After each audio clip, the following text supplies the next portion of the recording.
29th of February, Rabbi Levitt, Gemora.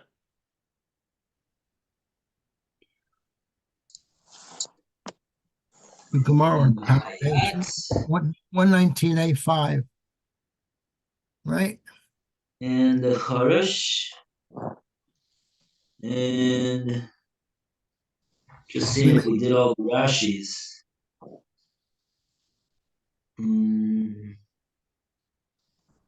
Yeah. 119A5, the Gemara cites. Yeah, okay, let's go to the Gemara. We'll start with the Gemara today. Tanrabanan Lokchim.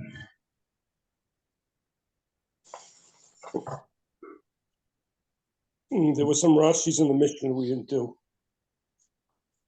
Ah, yeah? I think so.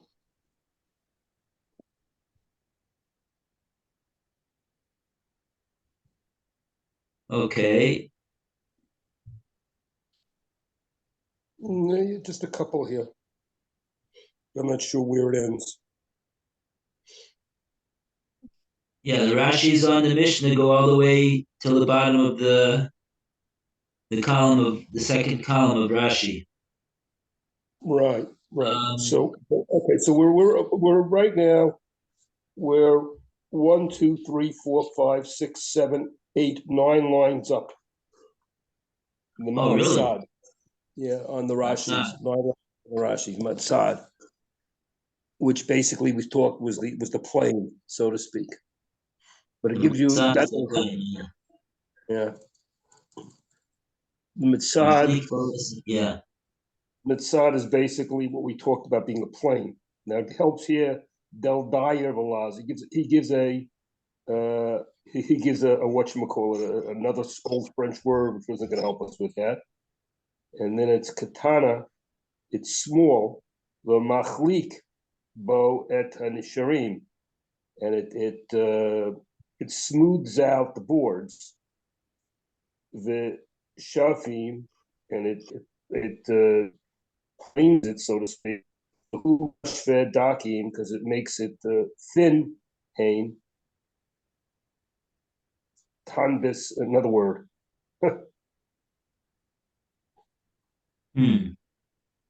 So it's just basically trying to explain that it's planing the wood. That's what that object does. It smooths down the wood.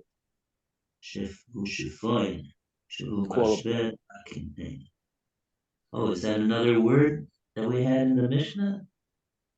What? Shafa'im is to smooth out, is to plane something. Is shafa'im, isn't it?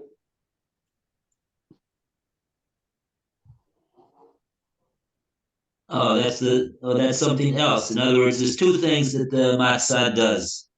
It's machlik, then the sarim, and it's shafa'in, u'shafa'in shehu mashve dakinhem. Okay, fine. Yeah, that's fine. Okay. Okay. I'm not really sure what those words are, but yeah, it's mashvez. It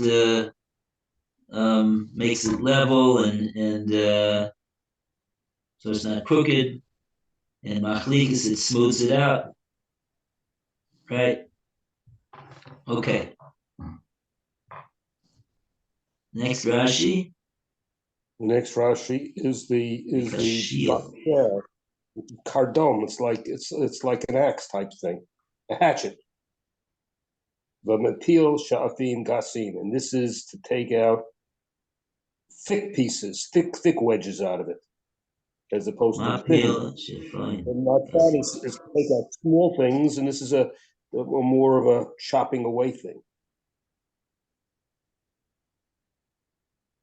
Mapil shefa'in gasim. Oh, there's that word again, shefa'in.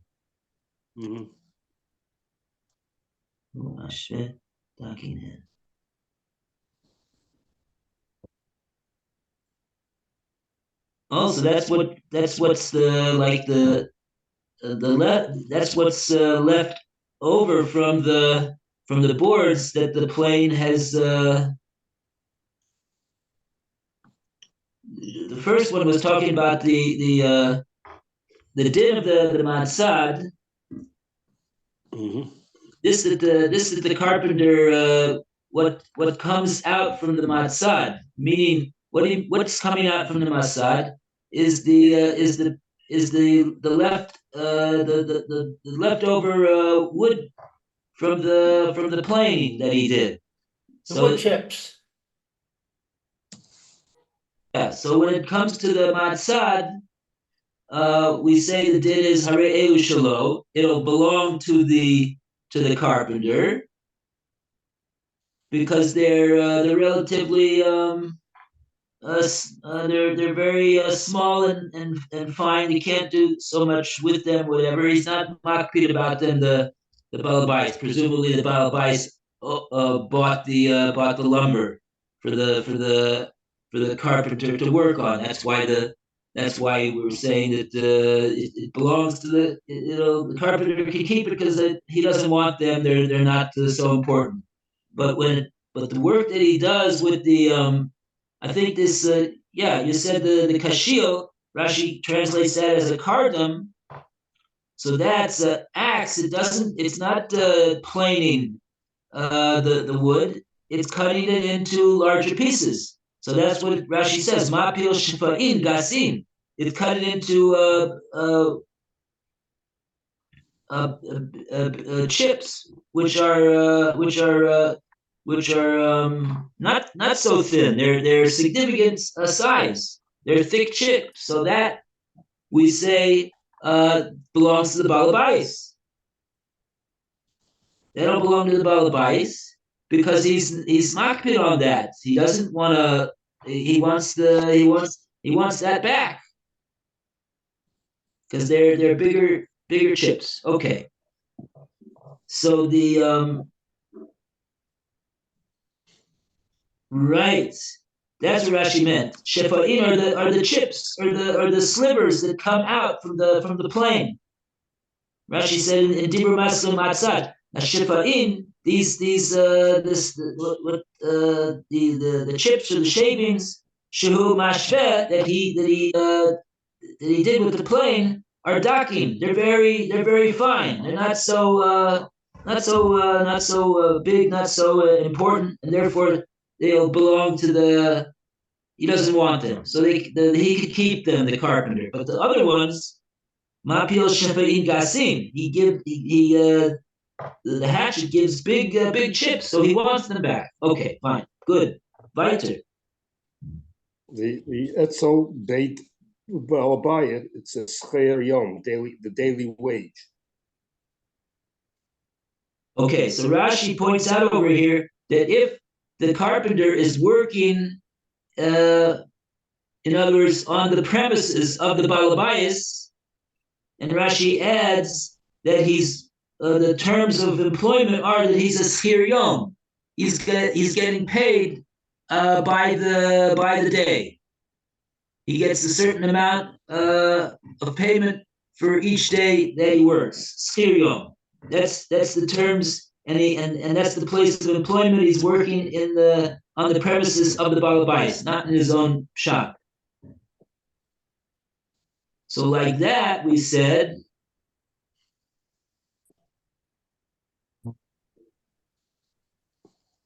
The kashil shel balabais.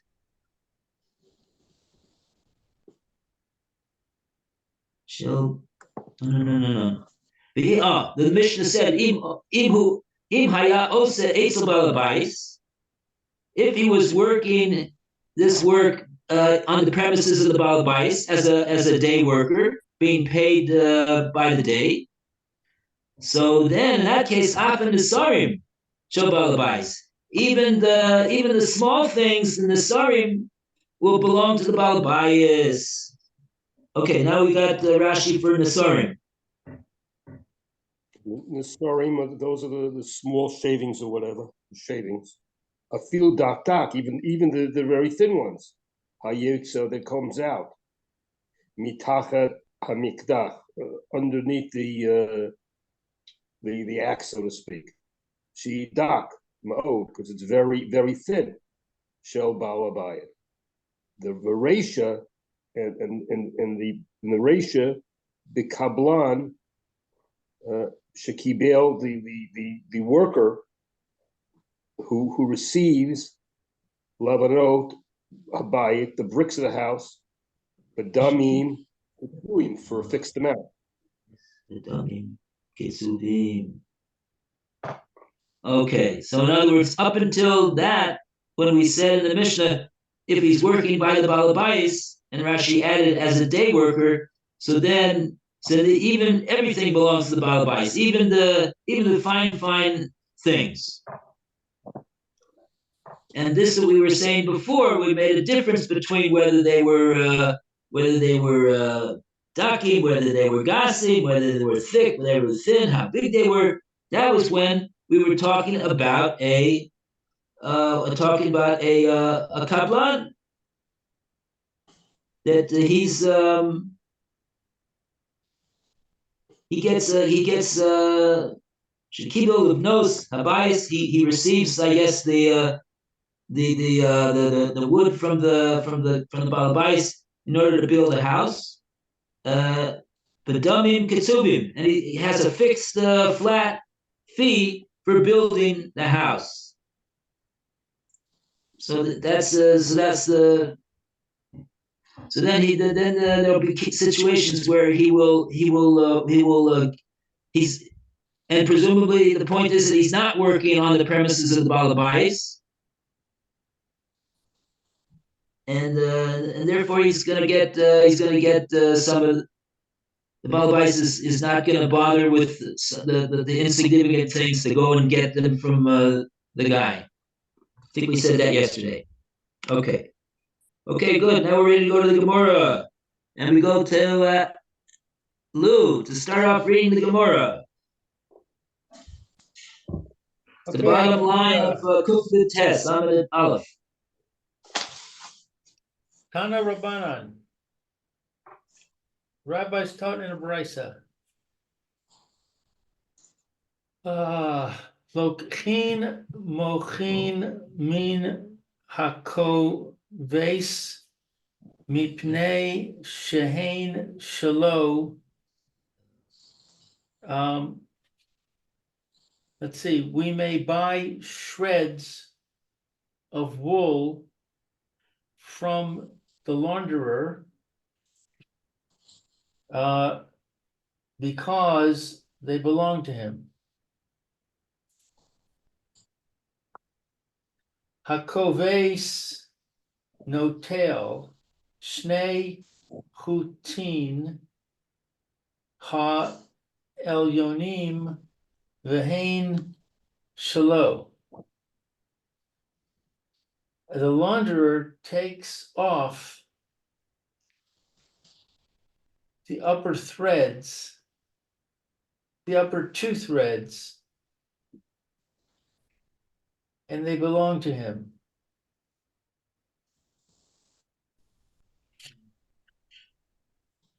Oh, so this is not what it said in the Mishnah. The Mishnah said up to 3 belongs to him. Interesting. So Gemara's gonna probably ask about that. Right. Okay, let's see what it says further in the Brisa.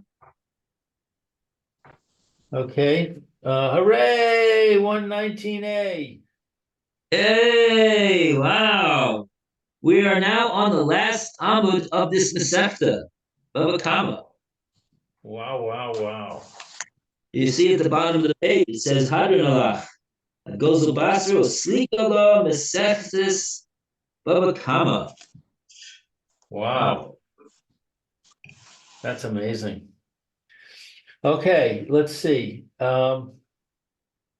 Lo yitol yatil bo yoser mishlosha chubin. He should not sew more than 3 stitches. Velo yisrok ha beged lishis oi. And he should not, it says teasel. I don't know what teasel means. He should not yisrok the garment You stroke is like combing things. to You comb. know, yeah, it's like like you're combing basically, if you have, say you have your hair and you have knots in your hair and you want to, comb it in order to get the knots out. That's what this is. So yeah, there is a word in English to tease the hair, Yeah. which means to kind Sure. of short Yeah. little strokes with a comb. Yeah, so that that's must what be this what is. it is. Yeah, Same term. yeah, yeah.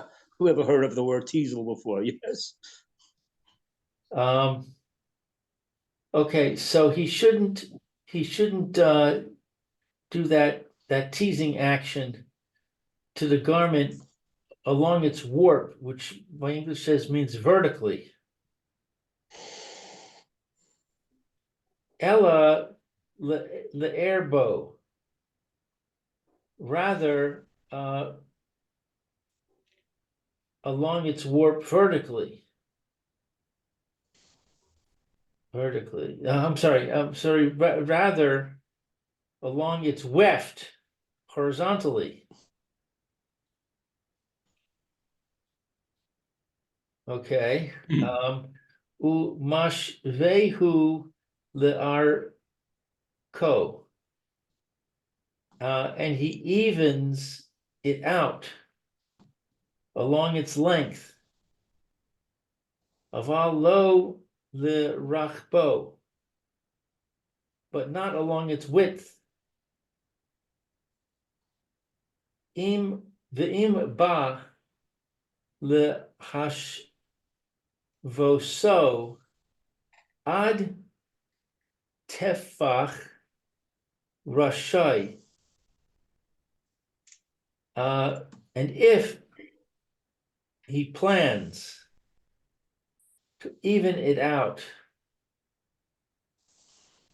by cutting off pieces up to a tefach wide, he may do so. So, Tefach Rishai. So this is a very, very technical discussion about what I guess weaving. Yeah, I thought we were talking about a launderer. Yeah. Not getting what happened over here. Yeah, because then it switches to sewing. It says, and he should not sew. Who is he? Is he the launderer? That doesn't make any sense. Velo yitol, velo yatil. It just says he. Yeah.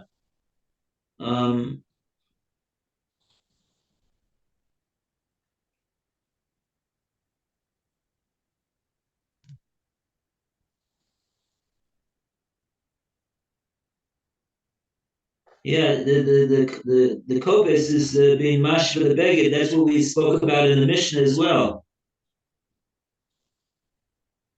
That's the way Rashi explained it on the Mishnah.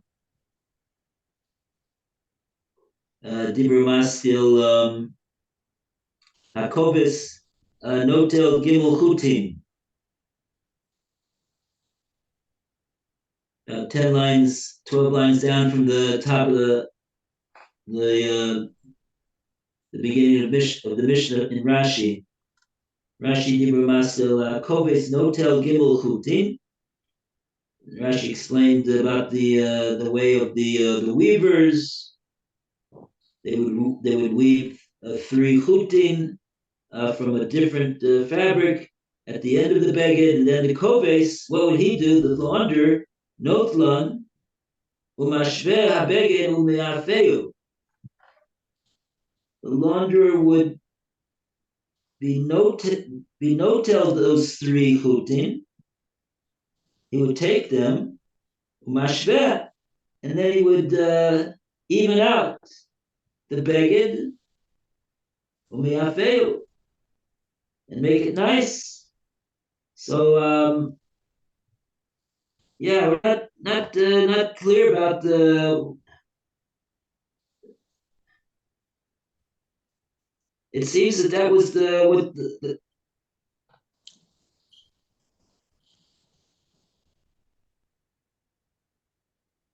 it seems that the weavers would put this bottom part of the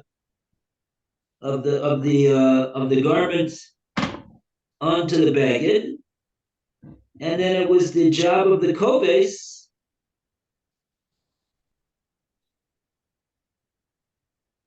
to even it out. Right.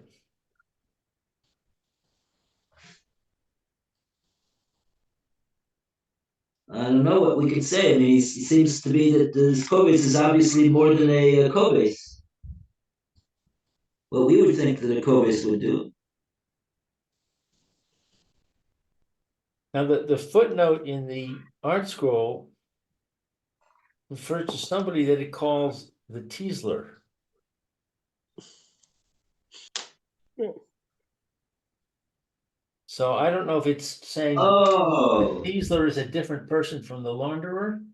yeah, and the Mishnah also. The Mishnah, there was somebody called the koves, and there was somebody called the sorik. Ah, And what the koves yeah. The took English out, translates sorek as Teasler. yeah. But yeah, what's a little bit missing from the brisa is that the first part of the brisa was talking about a koves, and then it just says v'lo yatil bo yoter mishloshet chovim, and it doesn't tell us who it is we're talking about. But then it says v'lo yisrok habeged. So maybe then we're talking about the one that's doing who's the sorik. It's not so clear from the words of the brisa. Not at all. It just I don't like the way it seems to just switch from the launderer to the Teasler without any explicit word.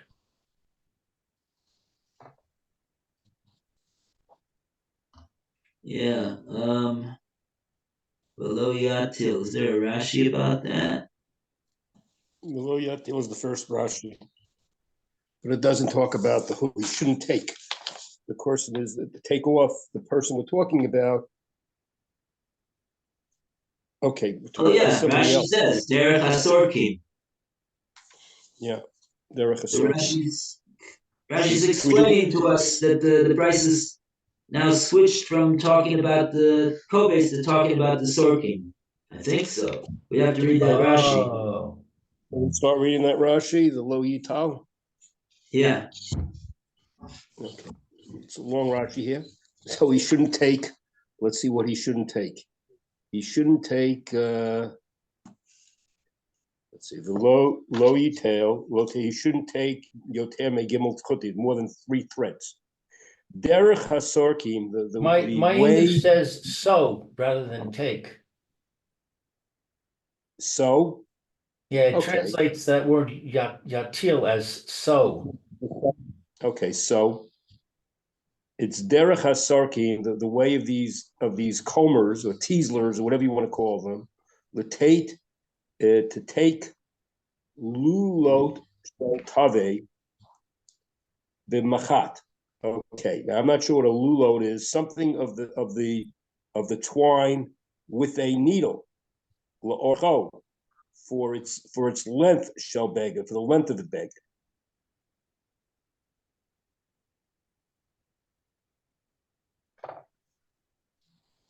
shemotocham behem.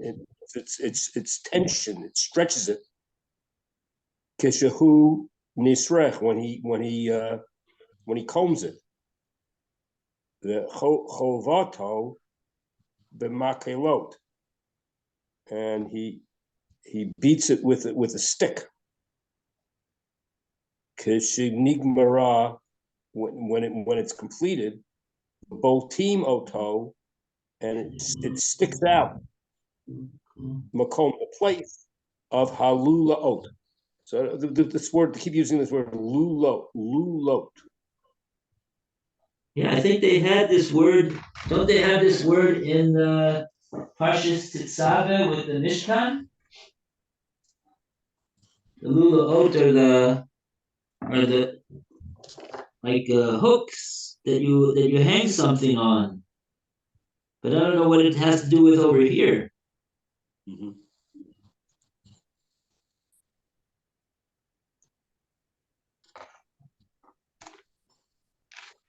Okay, let's continue.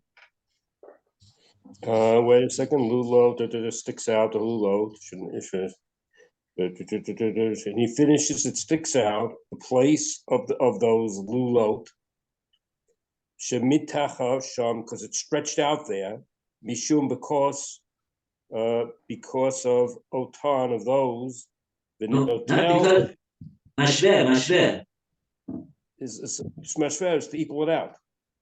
Yeah, so that's what he's doing because they're bolting. They're sticking out. So now he's evening out the He's leveling it, otam. yeah. And he takes it, haketsuim la'atzmo, the something for itself, the ketsuim, the fixed ones for themselves. He's taking the tuin. The word kuftsari ayin is the snips. Of the snips. How The did he? he takes the snips. How did he even it out? He snipped off some of the garment, I think. He could take the snips for himself. Yeah. It says later on, the Ma'ashwin, we learn Tana, the Tana learns Shalo yit pares la'otan lulo, that he doesn't sew those strips. The chazak with the chazaka with an understanding.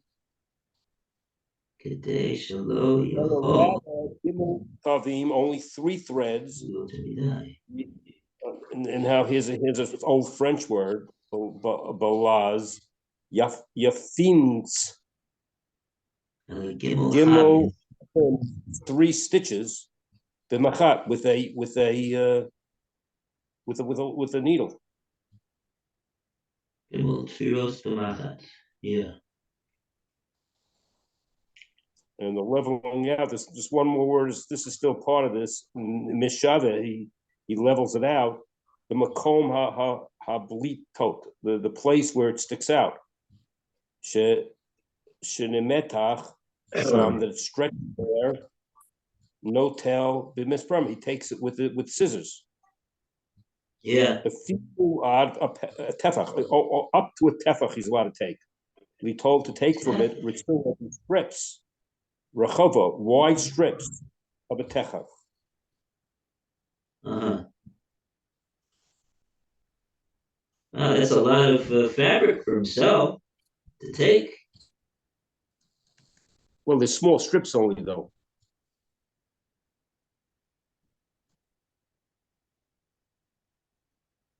Well, it says even if that small strip is as much as a tefach. Is it referring to the length being a tefach or the width being a tefach? I would assume it's talking about the width being a tefach. That's it's a nice chunk of fabric to take for himself. We said before something about gimel etzbos al gimel etzbos. matlit, a part of the fabric that was taken that if it's 3 by 3, the balabais wants it. So we'll have to figure out why over here, when it's up to a tefach, he can take a tefach is not just 3 fingers. It's a whole handbreadth. It's more than 3, I suppose. Okay. Okay, we are out of time. Very good, everybody. Yashikoya. Thank you, Okay, Rabbi take- Skoyak, Phil. Thank you. Shabbat shalom. Be well. A good Shabbos. Shabbos. All the best. You well. Hi, Alan. Bye. Have a good Have a good day, Shabbos. Alan. Okay. Lou, you feeling okay? Yeah, bro.